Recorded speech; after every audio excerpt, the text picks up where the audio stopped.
Assalamualaikum warahmatullahi wabarakatuh.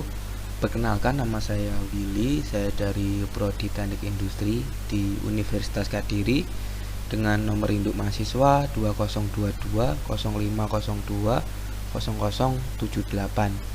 Nah, saya di sini sebagai tugas pada mata kuliah perancangan fasilitas.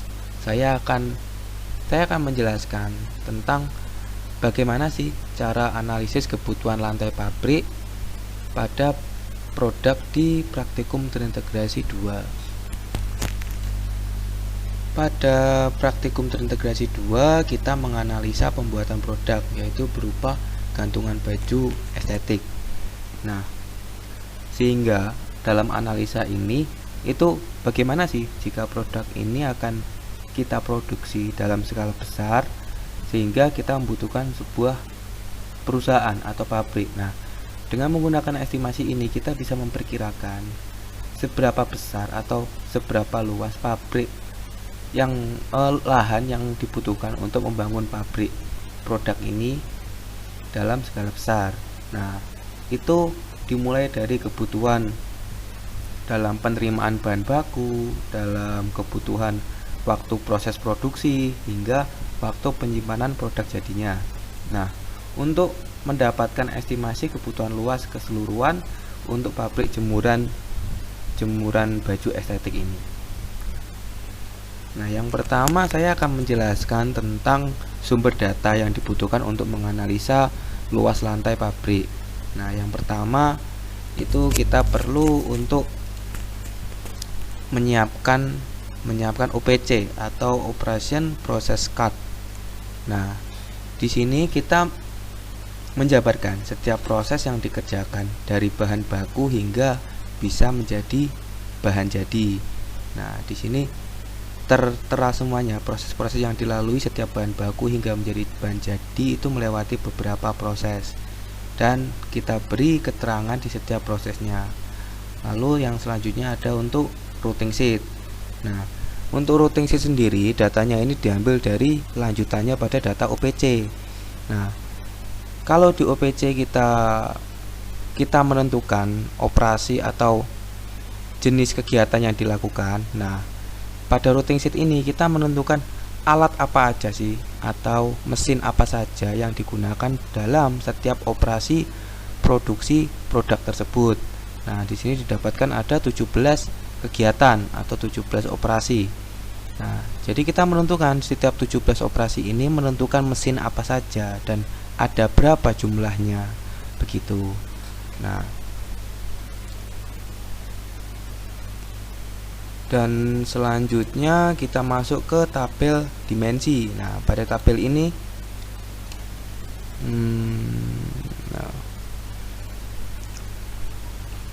ini sehingga kita didapatkan fasilitas atau mesin-mesin atau alat-alat yang digunakan untuk memproduksi produk ini, produk gantungan baju estetik ini. Nah, di sini didapatkan ada sekitar 5 fasilitas yang untuk dalam proses produksi, dan lalu ada gudang penerimaan untuk penerimaan bahan baku dan gudang penyimpanan untuk penyimpanan waktu produk sudah jadi, dan yang terakhir ada toilet ini untuk kepentingan para karyawan, karena untuk operasi fasilitas di sini kita masih menggunakan tenaga karyawan. Nah, jumlah mesin ini didapatkan dari data routing sheet sebelumnya. Data routing sheet sebelumnya didapatkan dari jumlah mesin ini. Nah,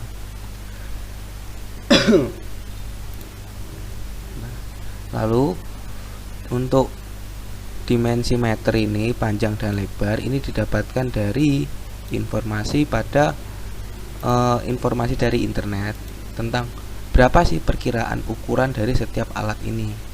Nah, jadi fungsi dari routing sheet ini kita menentukan jenis fasilitasnya, jenis mesinnya, ukuran dan estimasi harganya. Nah, di sini sudah ada keterangannya untuk ukuran 48 x 43 x 52 cm untuk mesin cat. Nah, kita masukkan di sini. Nah, setiap panjang dan lebarnya dalam satuan meter. Nah, lalu didapatkan luasnya dengan mengkalikan dari panjang dan lebarnya. Nah, setelah didapatkan luasnya, kita tambahkan allowance buat karyawan, karena untuk setiap peralatan atau mesinnya ini masih menggunakan peran karyawan dalam prosesnya.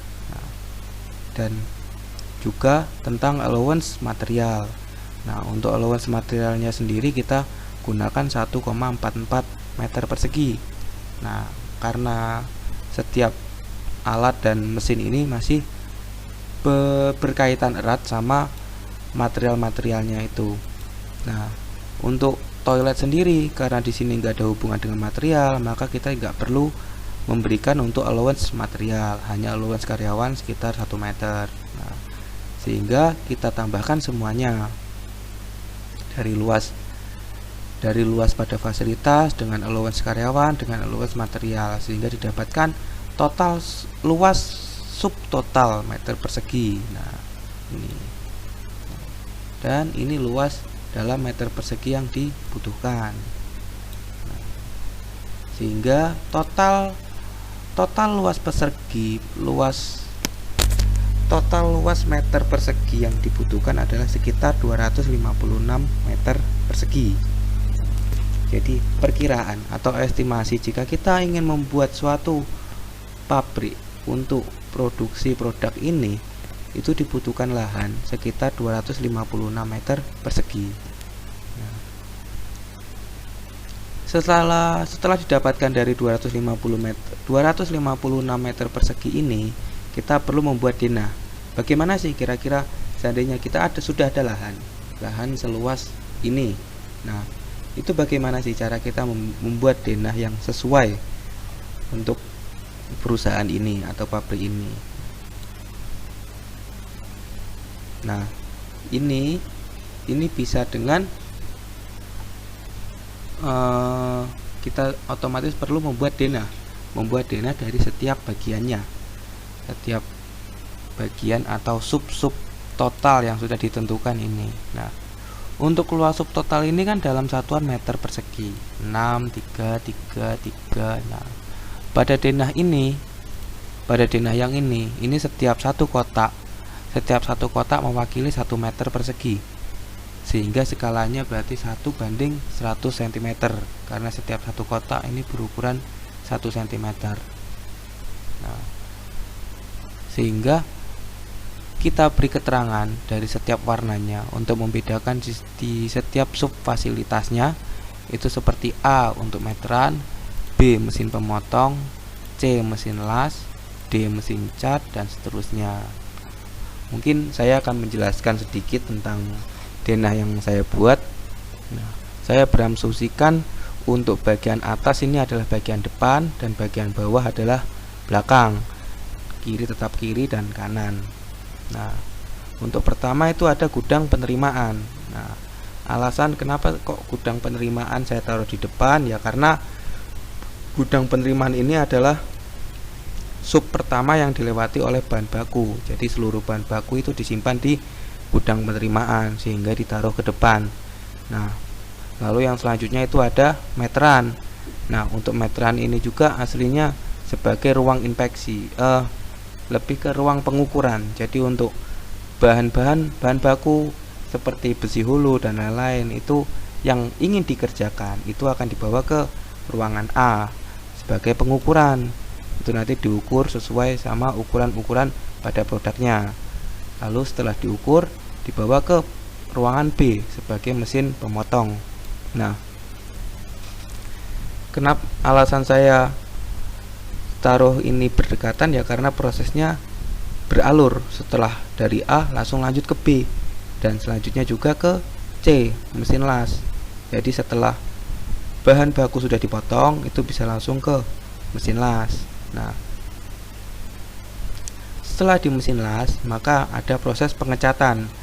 Nah, oleh karena itu untuk bagian ruang mesin cat saya taruh di sebelah pengelasan. Nah, dan juga sebelahnya ada meja inspeksi. Jadi setelah proses mesin cat, setelah produk ini dicat, itu bisa langsung ke meja inspeksi. Nah, Untuk meja inspeksi sendiri nanti akan dicek perkiraan itu hasil inspeksi itu ada gak sih barang yang cacat atau defect atau yang gak layak jual. Nah, alasan saya menaruh meja ruangan inspeksi ini di tengah-tengah karena dari ruangan inspeksi ini biar lebih mudah untuk mengakses ke proses A, proses B, proses C, dan proses D. Nah, sehingga tidak perlu terlalu jauh karena penentuan akhir untuk prosesnya sendiri ada di ruangan inspeksi atau di ruangan E. Nah, lalu selanjutnya ada di toilet. Nah, untuk H sendiri ini adalah toilet. Nah, alasan saya menaruh toilet di sini juga karena letaknya yang cukup strategis. Cukup strategisnya yaitu dia walaupun berada di pinggir, letaknya di pinggir, tidak terlalu mengganggu aktivitas dan menjangkau seluruh bagian ruangan. Nah, jadi dari bagian gudang penerimaan bisa mengakses toilet, dari bagian proses produksi yang baru dari sini itu bisa mengakses toilet, dan dari gudang juga dapat mengakses toilet dari gudang penyimpanan. Oleh karena itu saya menaruh bagian toilet di sini. Nah, untuk gudang penyimpanan sendiri ini saya taruh di sebelah kanan karena asumsinya untuk barang datang di sebelah kiri dan barang keluar di sebelah kanan. Nah, dua gudang ini juga dapat mengakses depan bagian pabrik. Jadi untuk transportasi datang atau pergi tidak terlalu sulit. Mungkin seperti itu saja untuk penjelasan saya tentang analisa penentuan luas lantai pada perusahaan di praktikum terintegrasi 2. Nah, dan ini untuk denah ini juga, jika semuanya ditotal, semua bagian ini ditotal, itu luasnya adalah sekitar 256 meter persegi. Nah, jadi fungsi dari penganalisa ini adalah kita bisa memperkirakan kira-kira ukuran lahan berapa sih, seluas berapa untuk dibuat pabrik pada produk ini.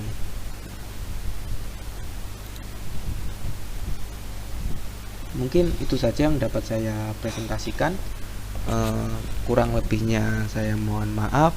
Wassalamualaikum warahmatullahi wabarakatuh.